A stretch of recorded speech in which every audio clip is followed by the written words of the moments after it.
Hello and welcome to As a Skeleton Key Turns. My name is Grayson, and of course I'm always joined by the lovely Christina.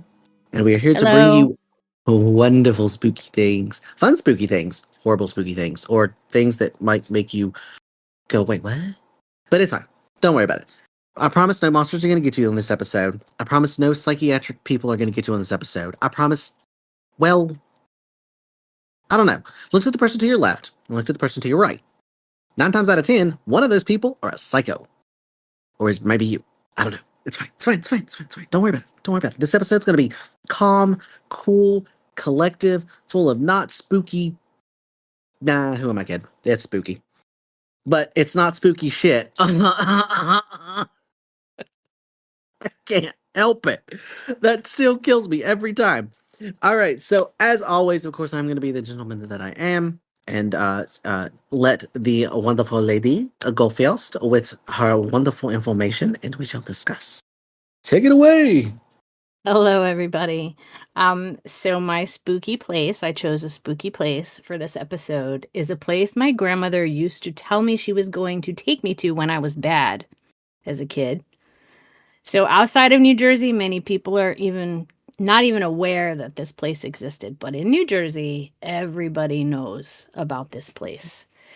It's called Greystone Park Psychiatric Hospital, to be exact.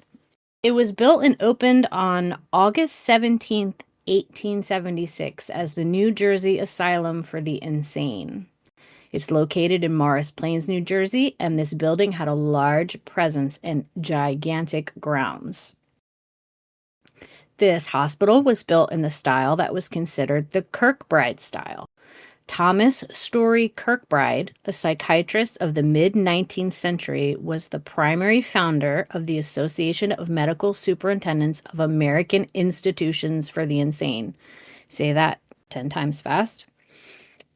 This was the association that led to the development of the modern American Psychological Association, or APA, as it's known. Thomas Kirkbride believed that individuals with mental illness needed natural light and air circulation to heal from their ailments, along with moral treatment. So they needed to be treated well, clean conditions, all that stuff. And that they believed that this was crucial to someone getting better from their mental illness. This particular style of architecture would have wings staggered behind one another. So each hall has exposure to this natural environment, and everything was segregated. And if you looked at it from above, it would represent the figure of a bat. So some say that this type of architecture is what maybe inspired the Gotham type architecture in like Batman or whatever. I'm Batman. Sorry. I knew you were going to do that. So the first Kirkbride Plan facility built was the Trenton State Hospital, built in 1848. For the rest of the century, this design was used all across America. There were many, many, many buildings built in this style. These gigantic facilities, like I said, resembled the wings of a bat from above, and each wing had its own ward and very comfortable accommodations. Some of these gorgeous examples of architecture are the Danvers State Hospital in Massachusetts and the Trans-Allegheny Lunatic Asylum in West Virginia. Yeah. As you can imagine, the immense cost of keeping these enormous institutions running and restored caused many facilities to be demolished eventually. And there are only 30 of the initial buildings that still stand today. So there was many more than that, if that gives you an idea of how many they actually built and believed that this would work. So the New Jersey Asylum for the Insane had started off great. The design was a perfect idea to keep the sexes separated while exercising outside, plenty of fresh air. Half the wings were to be female and the other half would be male. Upon opening, the grounds were completed, but the area around the institution was not yet completed. So in the town city itself, they used some of the patients to create roads and clear debris and just kind of, finish the area off to make it more complete. The grounds themselves were farmed by the patients for food as well, so they were busy. And by 1895, the hospital was 325 patients over capacity and growing. This overcrowding caused a decline in sanitation and living conditions. And if you remember, we said that they believed that you needed clean conditions, fresh air to get better. So in 1895, typhoid made its way to the hospital's water supply. Not great. An outbreak of typhoid fever occurred in the hospital, and in the years shortly after this, the number of patients grew to 1189 in the hospital. And the hospital at that time was only supposed to have about 800. So we are way over capacity. The original plan was to house 400 patients, but the hospital did keep adding. So cots were then added to the recreation areas and any available space, so everyone had a bed. Every night, the cots were set up, and every morning, the cots were taken down. The cots were not sanitary at all. So as many of the patients would have incontinence issues, they would soil the cots during the night, and they weren't being cleaned properly because they were fabric. So they would just be handed out again night after night after night, and it's really a breeding ground for bacteria and all kinds of things. So in 1901, the new dormitory was finished and opened. This building was great for the patients at the time because they were able to be grouped by diagnosis. So they weren't just lumped in all together. Everyone was separated by their diagnosis to get their specific treatments. This is how it was opened, and when the overcrowding started, they unfortunately weren't able to keep this up. But at this time, they were able to do this again. So it was really, really good for them. The patients then, again, had access to the recreation rooms and other activities. And by 1903, there was a state-of-the-art hydrotherapy room added to the facility in the administration building. Medical director Britton D. Evans wrote about this new treatment that it is well recognized that the application of water at varying degrees of temperature and pressure exerts influences of a valuable therapeutic character upon the entire human economy and aids the recuperative powers of the body. So this did not mean they were just hosing people down. They were getting massaged with water and stuff. So it all did start off on a good foot, but of course everything went left. The first room was opened up for women, and the men got their own room after. Fast forward to 1911. The number of patients rose to 2672, and the cots were once again broken out and placed in the corridors and activity rooms. They also completed a tuberculosis ward around this time. So the facility was growing and growing and growing, but so were the number of patients. Programs were started to put the insane to work, which was not something thought to be possible on the outside. If you had a mental illness, people said you couldn't work, but the hospital was proving them wrong. Progress kept coming with the influx of new patients, but even with the overcrowding, the hospital was on the cutting edge of psychiatric treatment and rehabilitation, so it wasn't all negative. In 1924, the facility was given its new name, Greystone Psychiatric Hospital, so named for the Greystones in the structure. With a new name, the facility continued to thrive until 1929. Within a 2-year period, Greystone experienced 3 fires, which hurt the facility's ability to care for its precious patients. Even after reconstruction, this beautiful architecture never matched again, which is very, very sad to me. In 1931, a new hospital was built in the state of New Jersey, and some patients were sent to the new facility to assist with the overcrowding at Greystone. But only the strongest and able-bodied patients could go to the new facility, and all the sick ones were left at Greystone. When this occurred, there was a lack of strong patients to continue the work around the grounds and the hospital. So everything started to decay a little bit. More staff was needed to be hired, so housing was built for them, which is a good thing. In 1940, shock therapy was being used in the hospital in place of lobotomies. So up until that point, people were getting ice picks to their brains. The highest number of patients would occur in 1953. 74 patients lived within these walls. Many famous people stayed at Greystone, including Woody Guthrie and Naomi Ginsburg. By the 1970s, lawsuits began to be filed due to the overcrowding and mistreatment of patients. There were reports of escapes, murders, and rapes during that time. The facility was monitored for 32 years by the Doe vs. Klein Monitoring Committee. So they were monitored to make sure that everything was on the up and up, everyone was being treated fairly and morally. And in 2008, the facility was ordered to be closed. Plans for a new facility were brought to light, and the heritage community of the area attempted to save the main building, this gorgeous architecture, but it was demolished.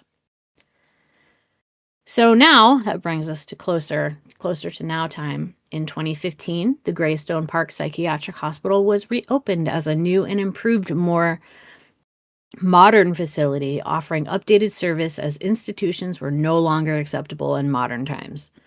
It seems that the facility is still suffering from understaffing and dangerous conditions, and in January of 2020, a patient was charged with murder after stabbing someone inside the hospital.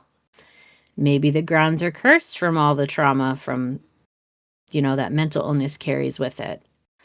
Prior to the demolition of the original enormous and foreboding main building, women's screams could be heard in the dilapidated ruins. There are also tunnels that run under the buildings, which used to give people a sense of being watched when they were in those tunnels.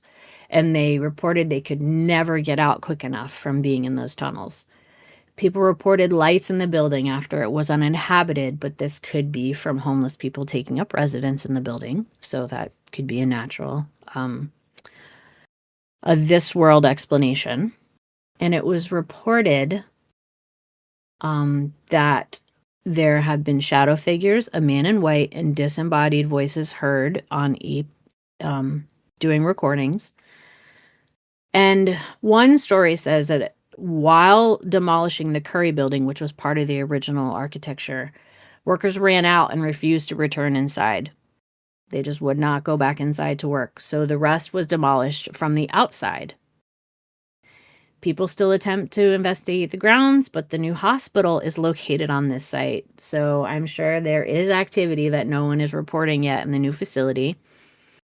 There actually was a movie made in 2008 called Greystone Park.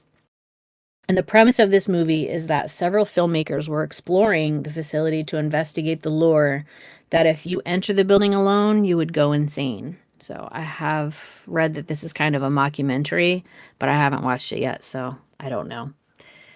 I do believe that horrors were experienced in the facility due to overcrowding, understaffing, and barbaric treatments, and I think it leaves a stain that you can't wash away.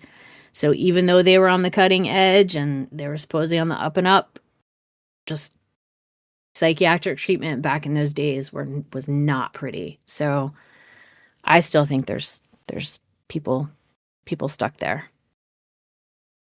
What's your thoughts? Well, holy shit. So the original one was demolished, and of course, you said back in 1931 a new one was built, right? So in 31, let me see. So 24 got the new name. It was demolished not that long ago, actually. So Okay. they demolished it after 2008. So the building was there. People would investigate. They would do, tours and whatnot. A lot of homeless people had gotten into the building, but yeah, so they officially demolished it in about '08. Oh wow, so that is definitely recent within our time. Wow, that's Yes. crazy. So fun fact, while you were talking about all the Kirkbride, style of building, so you are right. There are 30 buildings left. Well, actually, 30 sites, 28 buildings left.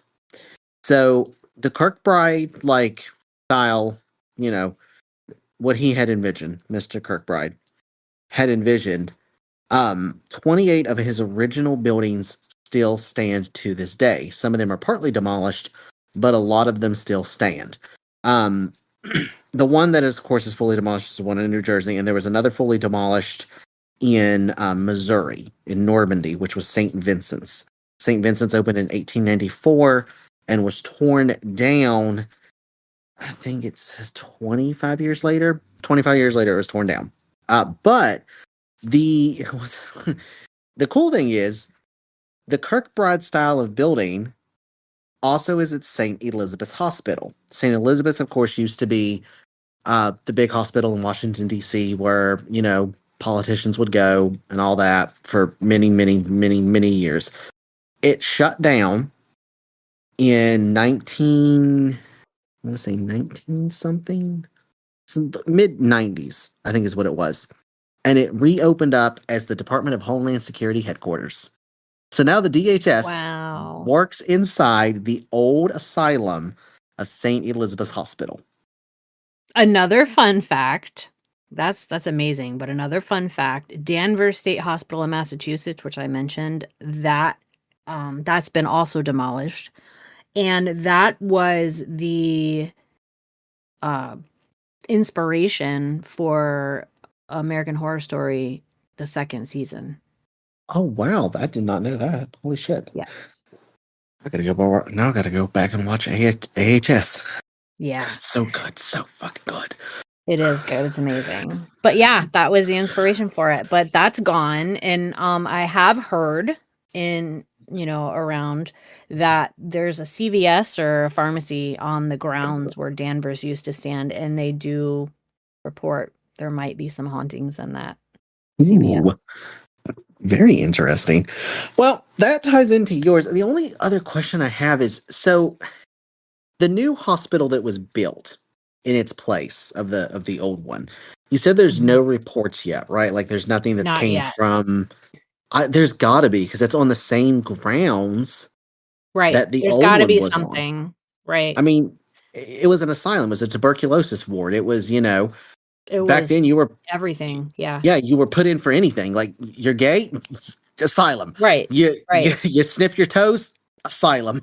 You you fart the wrong way, asylum. Asylum. Yeah, Yep. I mean, it's just like, and that's kind of crazy because like modern medicine has came so far now that we're not just sending people to asylums for like anything. Now we're sending them for legit mental health medical reasons. But it's so scary to think that like back in that time period, back in the 1800s and early 1900s, people were just going to asylums just because a family didn't want to deal with their child. It's like, oh well, Right. he's let's say he ADHD, right? ADHD is so prevalent now, everyone's kind of discovering it, or not really discovering it, but they're actually learning properly what ADHD is. Like, a kid had ADHD back in like 1904. Well, mom, dad couldn't handle the kid, so it's like he's crazy. Asylum. Right. That's and it's like there was no really medical reason to send the kid there. Just of course, there's no treatment really back then other than shock treatment, waterboarding. Waterboarding was a treatment. Funny enough, well, not funny enough, but Yes. scary enough. But yeah, Yeah. so no, but okay, so that's insane. That I would not be surprised if there wasn't sightings in the new hospital, Right. particularly around the morgue, of course, where things happen Yes. naturally. Um, probably uh the I call them delivery bays. I don't know if that's what they're actually called in hospitals, but they normally are they set underground underneath the hospital where it's like the trucks and stuff come in and out. Yeah. Morticians can Like come. the docks, Yeah, the the docks. delivery. Yeah. Yeah, I'm pretty sure there's got to be things that are happening in the docks because, like if they didn't follow plans from like the old Kirkbride style or like the old like perimeter, No. right? It's like, oh, okay, so like, let's say the old hospital, it had a basement or whatever, and but they had buried bodies in the ground 20 feet away from that. Well, when the new site was built, did like they disturb the bodies or like were they cautious or like was there like secret hidden bodies somewhere like that just were never discovered or if they were it wasn't documented, right? Or Right. kept hush hush. So that's Right. there's got That's where did they bury people? I mean, yeah. that's insane. Well, so tying in with yours, uh something near and dear to my heart and of course in the state that I grew up in, uh it is known by two names: the Trans-Allegheny Asylum, or the Trans-Allegheny Lunatic Asylum, as some people refer to it, and then Weston State Hospital. So, because it's in Weston, West Virginia, um, this hospital is notable for being on Discovery Channel, History Channel, ghost hunting channels. You see people, YouTubers, do it all the time. They do an overnight stay in the hospital. Of course, it is also a haunted house. Around Halloween, they do a haunted house in the east That's wing right. of the hospital. It is one of the most fun things you could ever do in your entire life. It is absolutely Oh, great. it's It on the is list. It's on the it list. it need it, you and I need to plan something to like go there together and do like it's expensive. It's not cheap, but it's worth it, especially if you do the full like overnight. Um I think it's $250 per person, but you get Oh, full run of the entire hospital. Everywhere. You can go anywhere in the hospital. I mean, anywhere you want. Morgue, the docks, the east, the west, the main tower. You can go in the rooms. You can go in the morgue. You can go on the haunted house side. They deactivate it, of course, when you're doing the tour, but like you can do that. And like, it's fabulous. It's probably it's one of my favorite things. They even have a ball. gorgeous. They have a winter ball up there called the Oh, Demon's wow. Ball. We call it the Demon's Ball because it is a big gathering for a lot of people who practice, you know, I guess they practice a different religion, right? Mhm. Paganism, Wiccan, whatever. And and a lot of people will have a lot. It's big energy. I mean, it's big energy, and it's so fun, so much fun. They have all kinds of stuff. But anyways, besides the point, I don't want to keep making you jealous here. But Mm-mm. yeah. So the Trans-Allegheny Lunatic Asylum. So a little bit of history, right? Let's go ahead and kind of dive on the history of it and kind of get you all a brief kind of idea, right? So Dorothea Dix, Dix, not DCKS, DICKS, get the head out of the Mhm. gutter, uh, was a revolutionary reformer for mental health in the mid 1800s. She traveled the country, documenting the poor treatments and conditions of asylums. Now, remember, asylums being built around this time weren't the best condition, just like yours probably wasn't. Right. Asylums, especially around the States, were just deplorable conditions. On all they were fancy buildings. That's literally it. Big pharmaceutical companies paid for stuff now, they paid for stuff back then. That's just kind of how it was. Of course, at the time, it was, snake oil doctors. And if you're not familiar with the term snake oil doctors, for listeners out there, a snake oil doctor is someone who comes up to you and says, I have a cure for itchy foot syndrome. And all it is a bottle of vinegar and oil. That's literally, and you drink it and you think you're cured. And it's the placebo effect, essentially. Right. Like, oh, this works, but that's a snake oil doctor. He will make himself rich off of your disease, is the best way to explain it. So she went around the country kind of, touring the asylums and going, this is bad, this is bad, this is bad, this is bad. So she decided at that point to get together with some notable people, including the people who designed with Kirkbride, the Kirkbride design itself, the Gotham-esque Oof. style back then. Um, So back in 1858, the hospital was, it was a civil war. 1858 to 1861, right? We kind of had the war, and then of course 1861 was the big civil war, stuff like that. Well, the hospital at the time was built. Let's see here. I want to say, let me get it right. Because there is some speculation on the time that the hospital was actually built. Okay. So some say the hospital was built in 1864. Some say the hospital was built in 1862. It was actually built in 1863 and opened in 1864. But before the hospital was Weston State Hospital or Trans-Allegheny Hospital, it was just a shed. It was amalgamation of sheds and barns, and that's what housed the Civil War soldiers. So the grounds were already tainted with dead soldiers, war, and bloodshed. So the grounds already weren't a particularly bright place to build, but they built it anyway. Built in 1863. Construction continued all the way into 1871, because 1863 we had the main building, which is the center tower of the Trans-Allegheny Asylum at this time, and then in 1871/1873 we started building the wings. So 1873 we built the right east wing, and 1881 we built the left west wing. So the east and west wings were so the entire hospital was essentially completed in 1882. Now, reasons why, patients were admitted, and of course the building itself is absolutely gorgeous. But reasons why patients were admitted, especially in West Virginia. Now, remember, West Virginia, we're mountain folk. We're not, we're not city slickers. We're not, we might have like three major cities. We have we have Morgantown, Huntington, Charleston, and Princeton. Those are our four major cities. So yeah, four major cities. So we have those four big cities. That's as much city as you're going to get in West Virginia. You ain't getting any bigger than that. It's tiny towns, mountain people. We don't really come out. We don't really, we kind of take care of our own here in the state. However, back then, people were, this was so, especially in West Virginia. I don't know how it was up in New Jersey, but in West Virginia, outside of your normal ailments being ADHD, autism, schizophrenia, any other random mental health ailment that you might actually have back then, you were also admitted into the state West Virginia Lunatic Asylum, Weston Hospital, for political excitement. If you were too happy about politics, if you were like over the moon about the setting president at the time, you were put in there. If you gave someone and sold someone bad whiskey, you were put in there. And asthma. If you had asthma, you were put in Weston State Hospital. Including, not most notable, if you had any hint of jealousy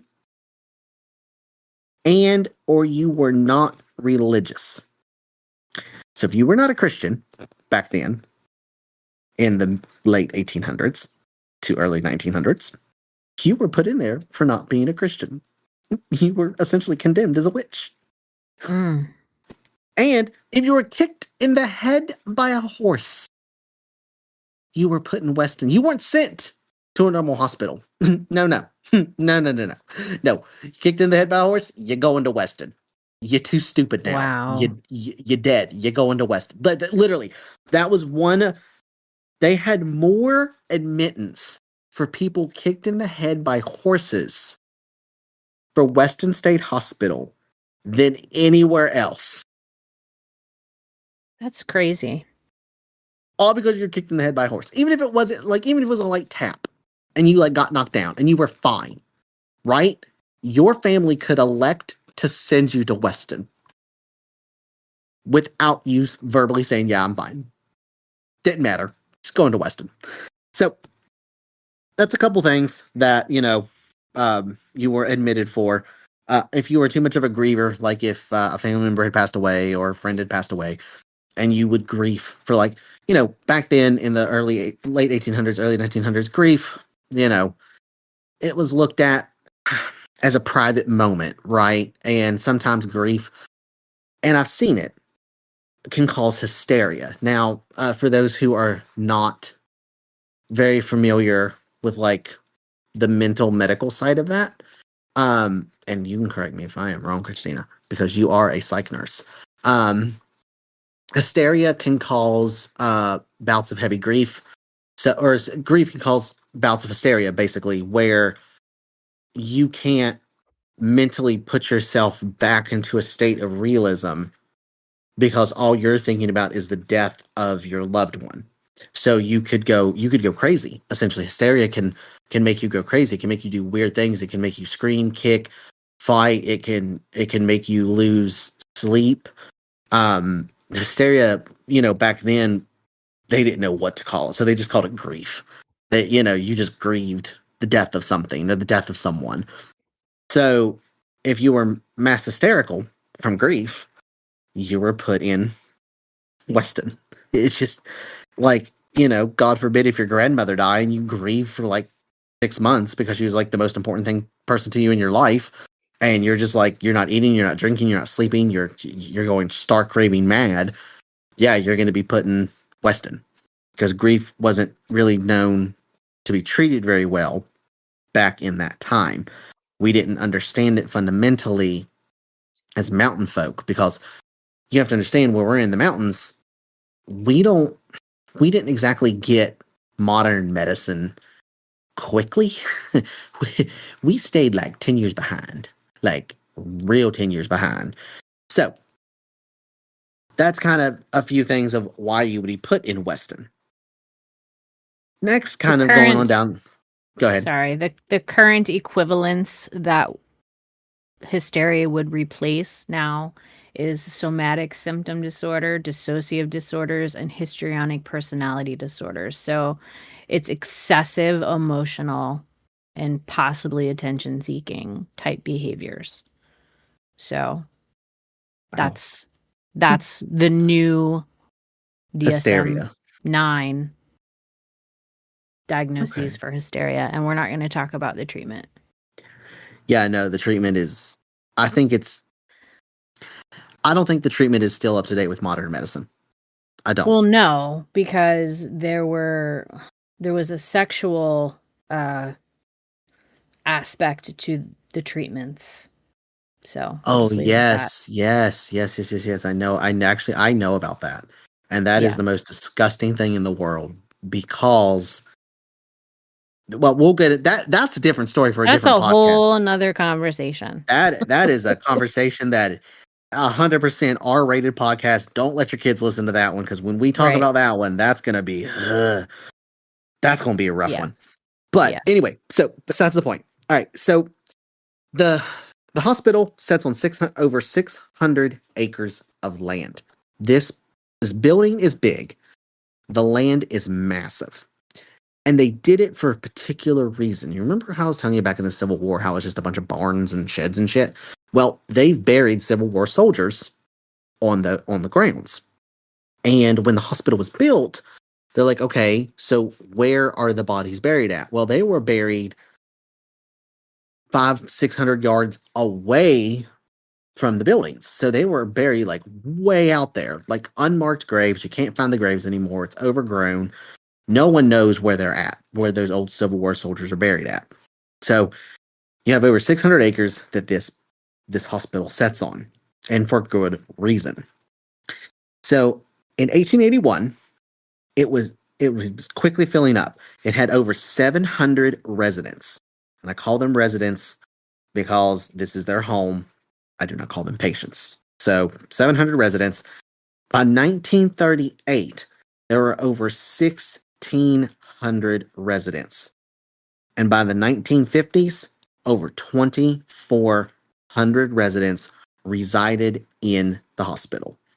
This being said, it was an overcrowded population at this point. Not only were they understaffed, underpaid, but they were also so overcrowded that essentially the patients or the residents, the doctors, the nurses, everyone was elbow to elbow, it seems like. But this hospital just wasn't a normal hospital or normal asylum. This hospital also hosted tuberculosis wards. Of course, tuberculosis, TB being rampant back in this time. And the west wing of the hospital is where the TB patients would set and try to recover, get better. And the way the building's built on the back side of the west wing, you can actually see what they would call the porches. So when they built this hospital on the back end of the west wing, they had a whole just like row of rooms and porches. And it was this giant, like over, hung like area, like a back porch at your current house or your home. But it was all screened in. And they thought the treatment for tuberculosis back then was just sunshine and fresh air. Well, that's not necessarily the treatment, but it's more of to help control the disease, because tuberculosis patients being all in one room, coughing, snotting, scratching, moving around, fecal matter, urine, all over the place, cuts, abrasions, you're bound to transmit it, right? So keeping patients outside in their beds, wheeled on a porch, getting sunshine and air was the best thing that they could think of in like 19 something, So it's and it's sad to think that people were just lying there dying because we didn't know. West Virginia, local medicine didn't know how to treat TB. We finally found out, like way past, but we eventually found out how to treat TB. But anyways, so tuberculosis patients, and then of course at one point it was a prison. Not only was it an asylum, not only was it a tuberculosis ward, not only was it a regular medical care facility back in the early 1900s, but it became a prison later on in its life. Wow. And so they ended up shrinking the population down a little bit, turning the East Wing into a prison. So now you have prisoners, tuberculosis patients, and regular asylum residents, all in one giant building. This is bad news bears for everybody. I mean, everybody. So probably around, I want to say 1960 to 1965 was the most mass killings inside of a hospital of any kind, because prisoners would break out, they would kill patients would wander into the prison, they would get killed, other patients were killing other patients, nurses were killing patients left and right because they weren't the best trained nursing staff. Sure. We were mountain folk, so we're not going to get the best of the best. But treatments. So during the 130 total years that the asylum was open, mental health treatment went through several fads. Of course, a lobotomy being probably one of the most popular, shock treatment being a second, and insulin comas. They would purposely put people in an insulin coma if you had tuberculosis in this hospital, specifically if you had TB, because they thought if you can't move and you sleep, you can't spread the disease. Well, unfortunately to them, other patients would, of course, get curious, and there was no really privatized rooms in this hospital. Everyone was kind of, wherever we put you, we put you. You're in room 1B with Jonathan Morrissey, and he has TB, but we put him in an insulin coma. Merry Christmas. Here you go. And of course, you'd get curious, hey, John, you awake, you touch him, and especially if you have an open wound, or he has an open wound, you wipe your face, now you're in contact. So let's say you didn't have TB, but you were just in there because you got kicked in the head by a horse. Well, now you just transmitted TB to yourself. Yep. So living conditions and treatment conditions were not the best. There was another thing in this hospital called metrazole therapy, which I'm not 100% sure. Metrazole therapy was a popular treatment with disastrous results. It was believed that inducing seizures in schizophrenic residents would help calm them and lighten their symptoms. However, it made patients go out of their mind even worse. They would fracture bones, tear muscles, and kill people. So Okay. now, So I've never heard of that drug before, but I just looked it up. So it's a stimulant that okay, has massive effects on the central nervous system, that if you inject it rapidly through the IV, it would cause intense convulsions and seizures. So yeah, that's they wow. gave that to schizophrenic people. Yeah, Yep. let's give it to the person Right. that hears voices and sees things. That's exactly what we want. That's Right. And then yeah, I mean literal fractures were happening. So this is the fatalities from it. It was crazy. and then of course the most notably and arguably the most popular in this hospital was lobotomies. West Virginia Mhm. still believes in lobotomies to this day. Funny enough, our hospitals still will, if you are mentally ill enough and they have sent you through shock treatment, they've given you medication, and nothing works, they will still perform a lobotomy in 2026. That just, What? yeah, no, West Virginia, we will still perform lobotomies. We are one of like a few handful of states that can still arguably perform them. Now, of course, it was big back then. It's not big now, but we still perform them in our modern Mhm. hospitals.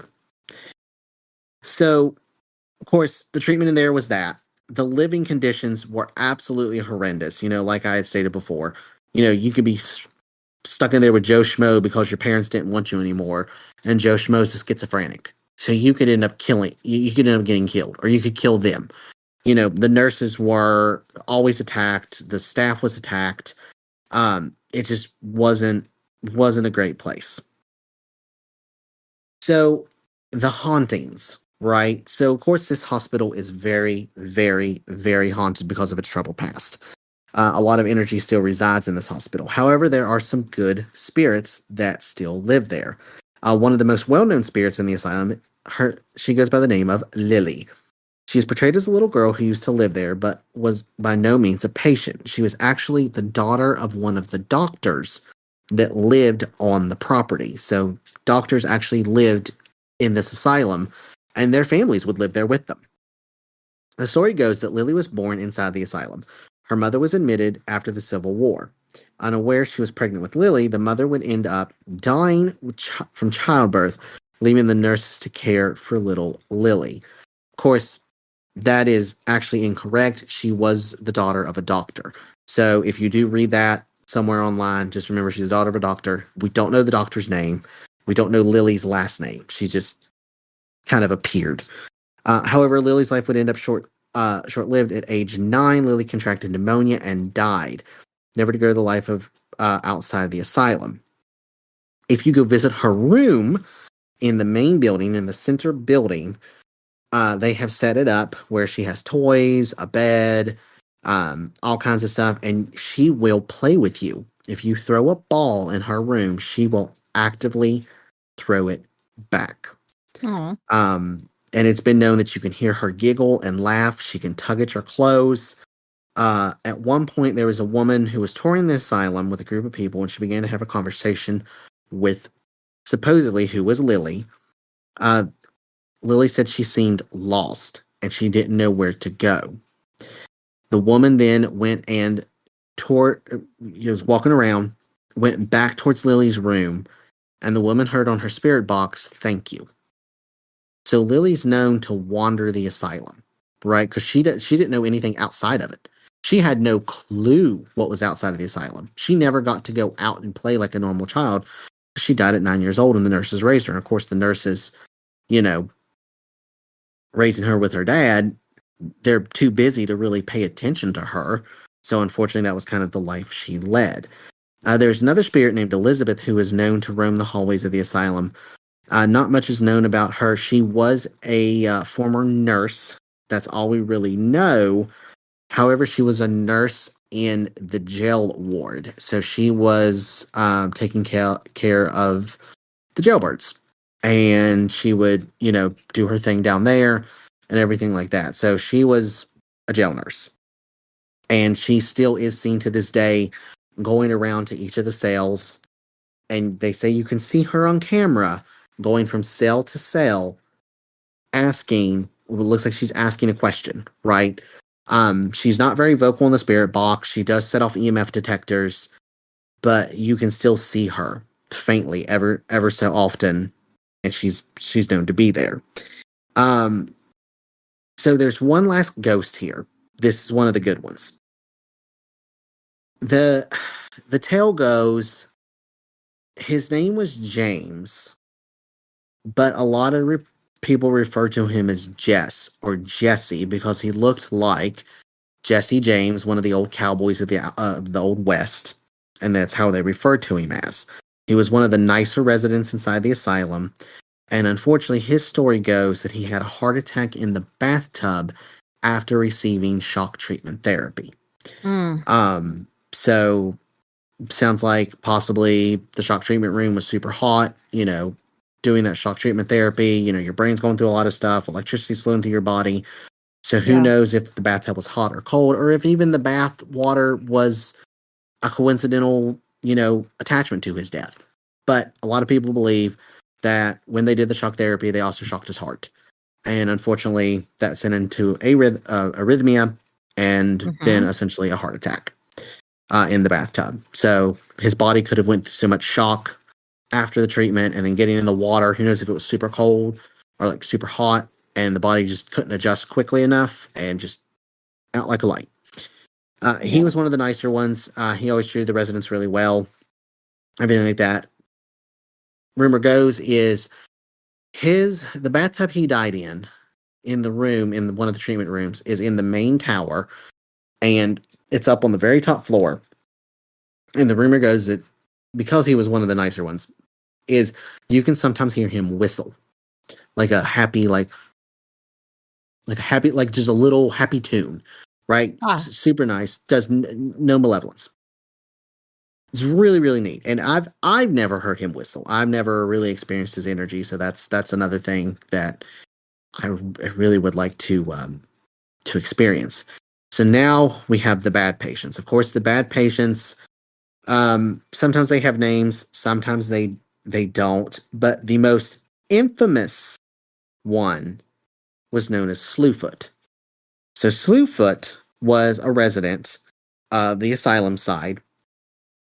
He had supposedly he had tuberculosis, and that's kind of all we know about him. We don't know his family history, nothing like that. However, he had to be one of the most horrendous murderers in that entire building. He killed well over 100 people.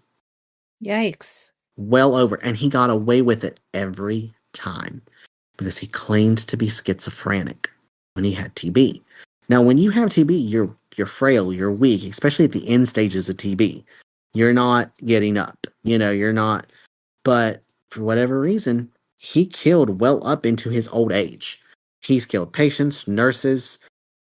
He tried to kill a doctor, and the doctor ended up fleeing. And of course, that's what got him. He was executed, essentially, medically executed. There's no record of his execution. Of course, there's not going to be. It's Weston State Hospital. Right. But they still say he roams the upstairs of the entire asylum. So he can follow you from one room all the way to the end of the asylum. Both ends, left and right, he follows you. It is warned that if you ever cross paths with Slewfoot, you will become violently ill, you will become dizzy, your vision will eventually go, and you pass out. He apparently has enough energy, his spirit or whatever, his spirit might still exist on this plane. But the only encounter I've had with Slewfoot is west wing of the building. I started to feel sick, started to feel a little dizzy. It's like, I need to go sit down. So I went and sat down, took a breath, drank some water. I felt better. Um, and I just stayed away from that section of the building for a while, and I was fine the rest of the tour. So I can kind of, you know, give you some insight of what it's like running into Slewfoot. Yes, you can call his name. He is very reactive, very talkative, from other people's experience and stuff like that. So that's kind of, the West Virginia Asylum, Trans-Allegheny Asylum, whatever you want to call it. Yes, you can still tour the asylum today. You can have private tours. You can do all kinds of fun stuff. Halloween has a bunch of things. Christmas has a bunch of things.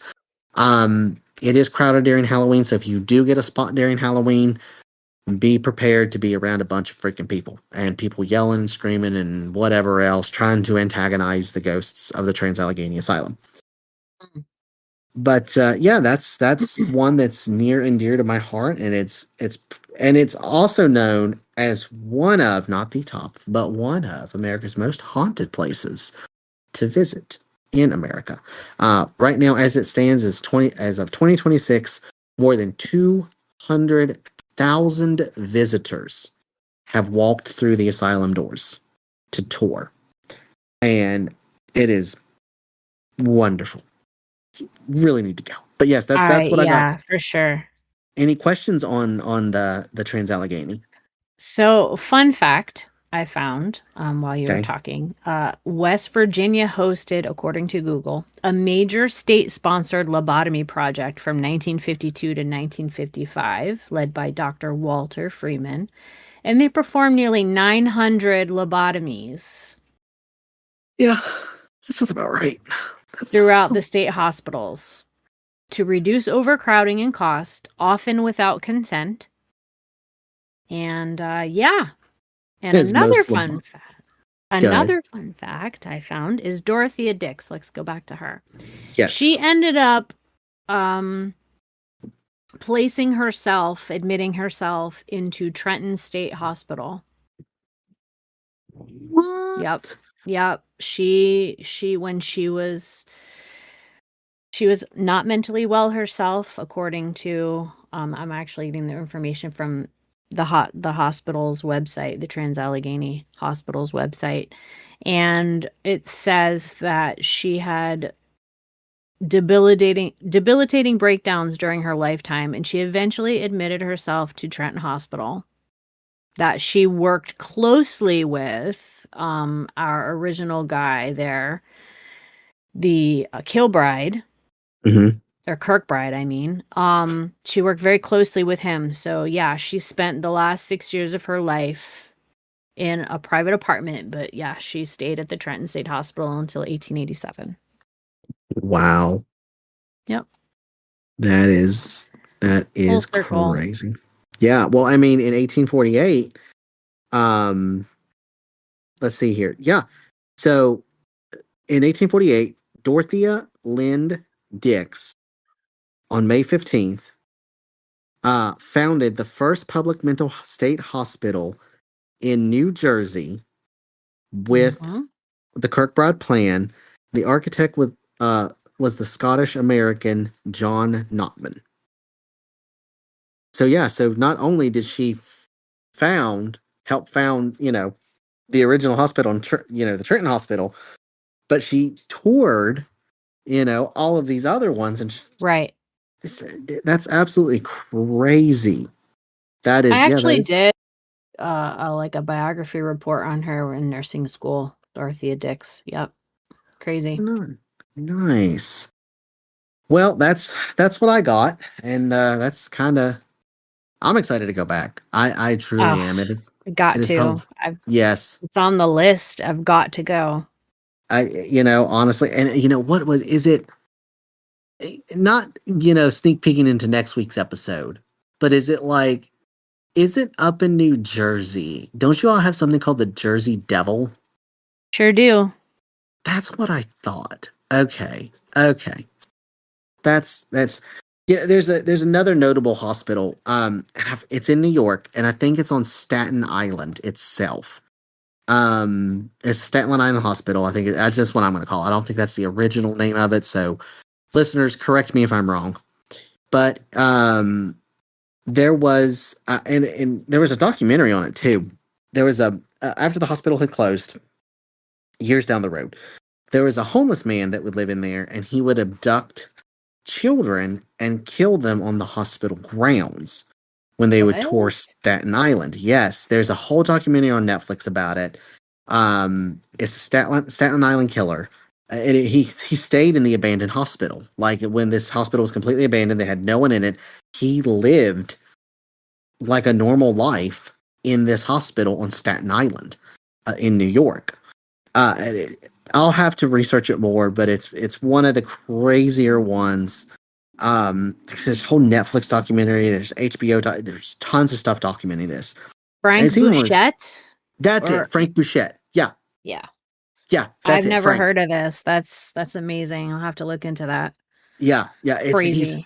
he's freaking nuts. So what he would do is he would like leave Staten Island, come to the mainland of New York, walk around, live his normal life. But in like the smaller towns of New York, he would go and kind of, fill them out and be like, "Hey, how's it going, neighbor?" And they're like, "Oh, hi, we didn't know you moved in." And he's like, "Oh yeah, I moved in right down the road." He didn't actually move in right down the road. Of course, he moved into Staten Island in the abandoned hospital. And what he would do is he would ask kids. Primarily, he was a child killer. He was, funny enough, there was no sexual assault with his cases. It was all just killing children and young women. But he would like mostly, kids coming home from school. "Hey, do you need her at home?" And he'd put him in his normal looking car, not a van, just a normal looking vehicle, and start driving them and get them over to Staten Island and kill them. And he did that for years. And he finally did get caught. Of course, back then I don't remember the year that he got caught, but there's absolutely insane. But that's another notable. It's a cousin of the Kirkbride style, the one that's on Staten Island. Mm-hmm. Um, it's built it tries to mimic the Kirkbride style, but it doesn't do it very well. It's less gothic and more French. Like it's got a French um, something. I don't know, it's just got a French style of building, like a French house almost. It's not so much Kirkbride, but anyway, that's another story for another day. But yes, so I think we need to get some plane tickets to get you up here, and I think you need to take some vacation. Yeah, I think it's time. I mean, all I have to do is make a call, and we can get into West Virginia.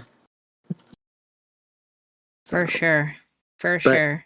it was absolutely wonderful. This podcast, I think this is probably one of my favorite ones because I didn't know, how far the Kirkbride building style, the original plan like went to so many hospitals, and the fact that the original one that was St. Elizabeth's is now the Department of Homeland Security headquarters that they work out That's of an old Kirkbride building. That crazy. is, I would love to hear the stories. oh God, well, and what's sad is they can't say anything because they work for I know, DHS. right? They It's can't say anything, but it's like, oh, I mean, I guess I could say like not the room, but like the area. Like I was in this area and I felt like something touched my shoulder. Or like, of course, those people are like trained for anything, so they're probably not scared of nothing. They're probably like, "Oh, the broom with blood on it that got knocked down in front of me. That must be Jimmy. He's probably mad at Frank again, or some stupid shit." And it's like, to "Oh, be just fair, ignore it." I'm not far from that. I've seen so much. It's just like, okay, yeah, whatever. It's like, "Oh yeah, okay, yeah. Thanks for haunting me, Timmy. Appreciate you, buddy." Or you see blood on another nurse's face. It's like, "Hey, what happened to you?" "I was in this room, and then I fell down and I got blood on my face." "Did you hit your head?" "I think so." "Oh yeah, you are bleeding from your head. That's not a ghost, you weirdo." Uh, Right. but for those listeners out there that ever do explore these places, please remember that they are sacred grounds. They are someone's home, whether that person has decided to leave this plane of existence or stay on this plane of existence. This is their home. So if you do go explore these places with consent, um, please just be respectful. A lot of these places over the years have been destroyed from vandalism, break-ins, fires, stuff like that. Yep. So just be respectful. Especially if we all want to keep going there one day, and many more little ghost sleuth hunters want to join us. Just always get permission. don't break in, because it is trespassing, because it is owned by someone or it is owned by the state. And especially if you're trespassing on state property, yeah, you're in big trouble. With everything going on, you're in big trouble. But yeah, so that's all I got for today. So it was wonderful, hopefully letting you all listen and tune into our very small as it stands right now podcast. But please do remember that if you have any questions and or want to comment on anything, we will have links in descriptions. We will have links on Facebook. We will have links on Instagram. We will have links on Spotify. We will have links hopefully on Apple Music. I'll have to look into that one. But regardless, we will have links for you to follow us, comment, talk with us, possibly even explore with us. If at any point in time, if any of you other ghost hunters out there want to get together with us and explore a place, please reach out to us. We'll be more than happy to hear about it, and we're more than happy to join you if we can. Of course, if timing is right. But yet again, thank you for listening to As the Skeleton Key Turns. Of course, my name is Grayson, always joined by the lovely Christina. So thank you again and have a wonderful day.